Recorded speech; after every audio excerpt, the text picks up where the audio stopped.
Hello friend, নমস্কার। আশা করছি আপনারা সবাই অনেক ভালো আছেন। তাহলে আজকের ব্লগটা এখান থেকেই শুরু করছি। এই রকমভাবে ব্লগ করা আজকে আমার ফার্স্ট। তাহলে তোমাদের ভালোবাসা পেলে আরও অনেক বেশি বেশি করব। চলো, এ দেখো আমি বাঁধাকপি কেটে নিয়েছি।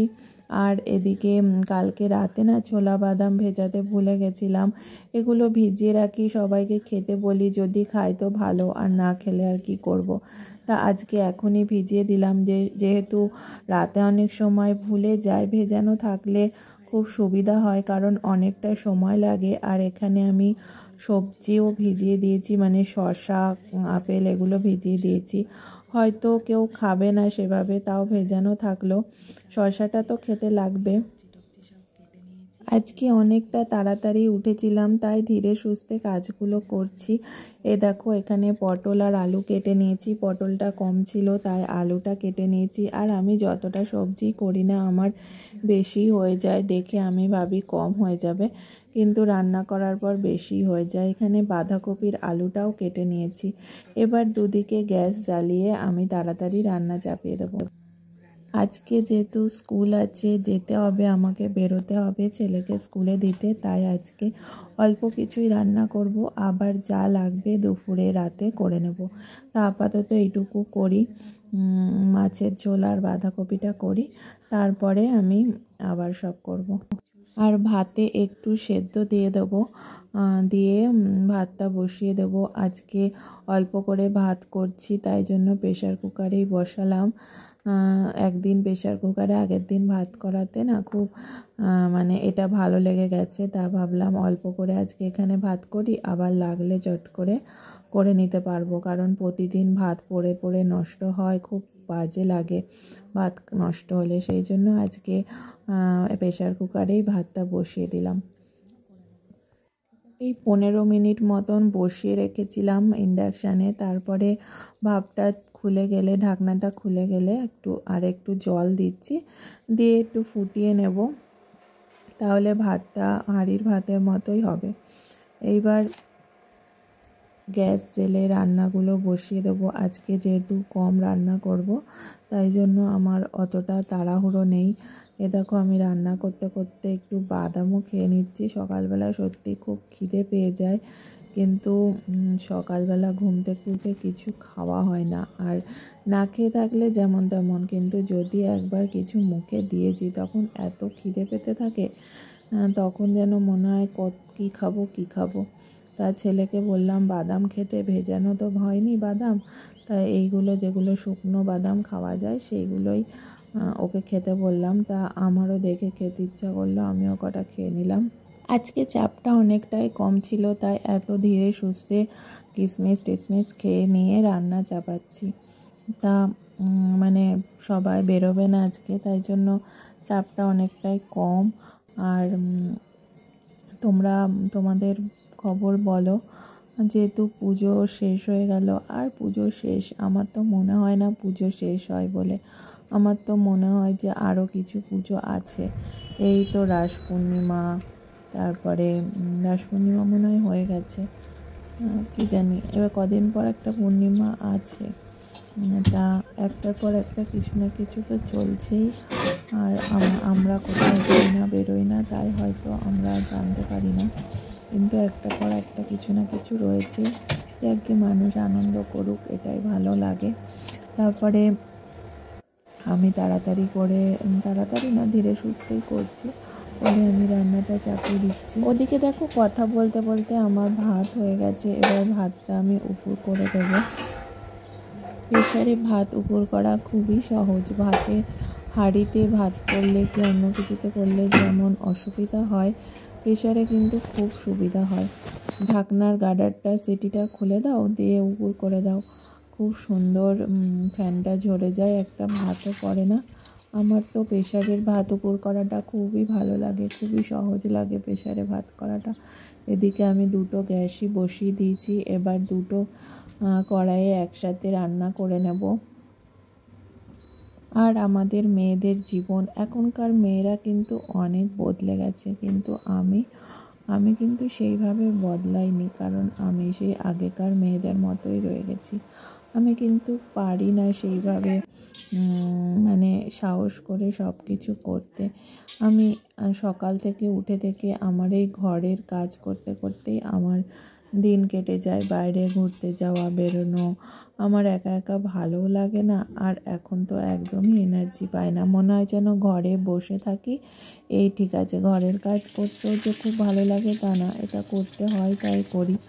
তা চলো আমি এদিকে মাছ বাঁধাকপিটা বসিয়ে দিলাম। বাঁধাকপিতে জিরে আর শুকনো লঙ্কা ফোড়ন দিয়ে, তেজপাতাটা না দিতে হয় কিন্তু ওই যে পড়ে যায় নাড়তে গিয়ে অনেক সময়, ওই জন্য আমি আর ব্যবহারই করি না। এই বাঁধাকপি রান্নাটা না আমি আমার শাশুড়ির কাছ থেকে শিখেছি। মা কিভাবে রান্না করতো জানি, পরে দেখেছি, কিন্তু মানে সেটা আর মানে বিয়ের আগে দেখেছিলাম তো, তখন তো ওই রান্নার ব্যাপারটা অতটা গ্রাহ্য করতাম না।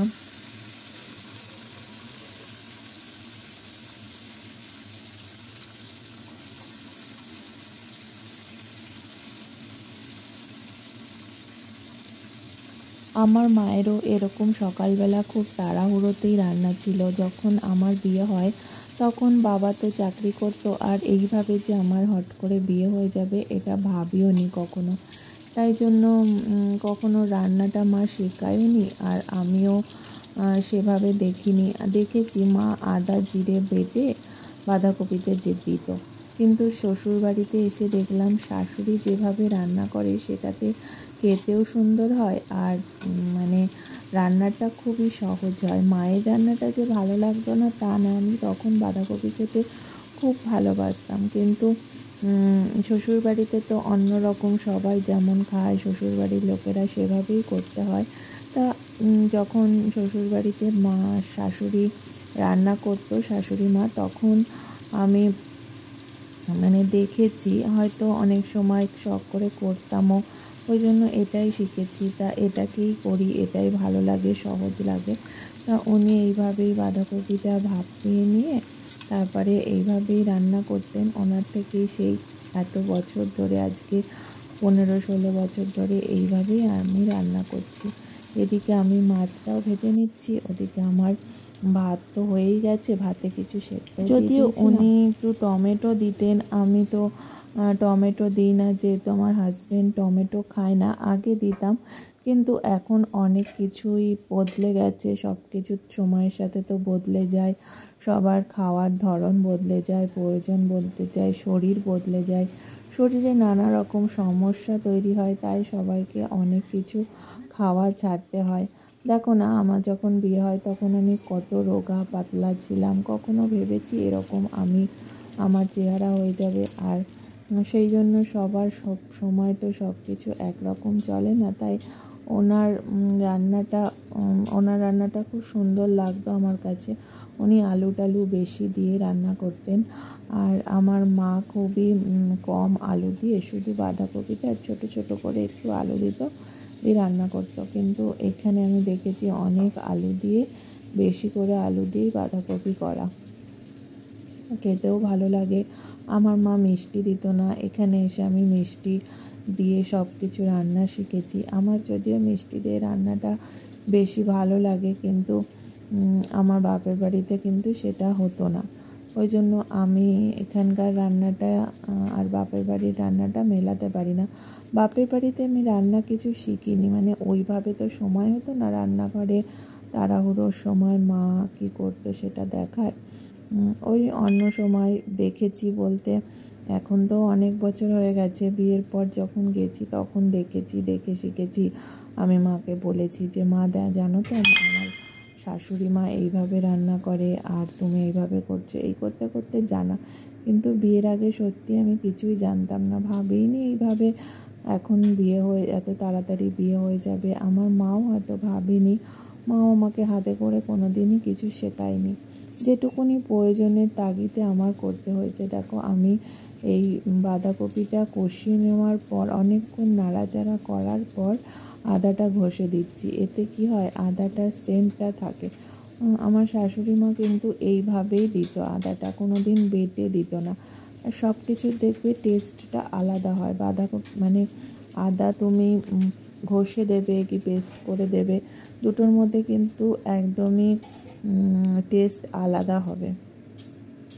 তা এইভাবেই তোমরা হয়তো ভাবতে পারো মুখে পড়বে, কোনো দিন কিন্তু মুখে পড়ে না, বোঝাই যায় না আদা দেওয়া আছে, একটা হালকা সেন্টই হয়, তাছাড়া আর কোনো সমস্যায় মানে কোনো কিছু বোঝা যায় না যে আদা দেওয়া আছে। তা ঘষে দিয়েছি বা বেটে দিয়েছি এরকম কিছু বোঝা যায় না। তা আমার এখানে বাঁধাকপি রান্না, মাছ সবই করছি, করতে করতেই তোমাদের সাথে অনেক গল্প করে ফেললাম। তা রান্নাটা আমার বিশেষ করে শ্বশুরবাড়ি থেকেই শেখা, বাপের বাড়িতে শ্বশুরবাড়ি থেকে মানে শেখা বলতে ওই দেখা, হাতে করে তো কোনো দিন মানে কেউ বলে দেয়নি যে এরম করে করো। আর তারপরে ম্যাক্সিমামটা ফোন হয়ে যাওয়ার পর থেকে এখন তো কোনো সমস্যাই নেই। আগে মাকে দিদিকে ফোন করে করে জিজ্ঞাসা করতাম কিভাবে করব। এখন বেশিরভাগটাই এখন তো আর কিছুই দেখতে হয় না, এখন নিজের একটা ধারণা চলে এসছে সব কিছুর প্রতি, ওই জন্য করে ফেলি। আর যেগুলো জানি না ওই যে ফোন, অনেক বছর ধরে ইউটিউব থেকেই তো সব কিছু জানা যায়, ইউটিউব থেকে অনেক কিছু শেখা হয়ে যায়। আর তারপর করতে করতে মানুষের অভিজ্ঞতা থেকে অনেক কিছু জানা হয়ে যায়। এদিকে আমি চলে গেলাম আলুটা ধুতে, আলু আর সবজিটা যেটা মাছের ঝোল করব সেটা ধুতে আমি চলে গেছি, তাই আমাকে এখানে দেখা যাচ্ছে না। দেখো এক্ষুনি আবার চলে আসবো। দেখো এসে গেছি সব ধুয়ে। এখানটা আমার রান্নাঘরের পাশ মানে রান্নার পাশে একটা কল আছে, কিন্তু ওটাতে না মানে খুব একের সময় অসুবিধা হয়ে যায়, যেহেতু রান্না করলে অনেক সময় জল ছেটে তারপর আবার ওই মানে ছ্যাঁকা লেগে যাওয়ার একটা ব্যাপার থাকে, তাই জন্য একের সময় এপাশে আরেকটা বেসিনের কল আছে, সেখান থেকেই ধুয়ে নিই।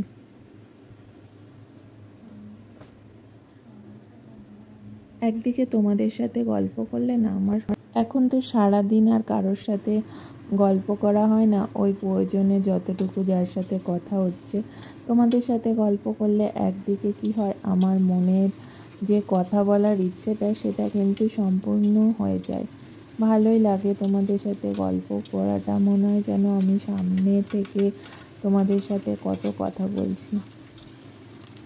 তা আমার রান্নাটা হচ্ছে এদিকে, ওদিকে আমি ওয়াশিং মেশিনে জামা কাপড় কাচতে দিয়েছি, সেগুলো কাচা হয়ে গেছে, সেগুলো মেলতে যাব।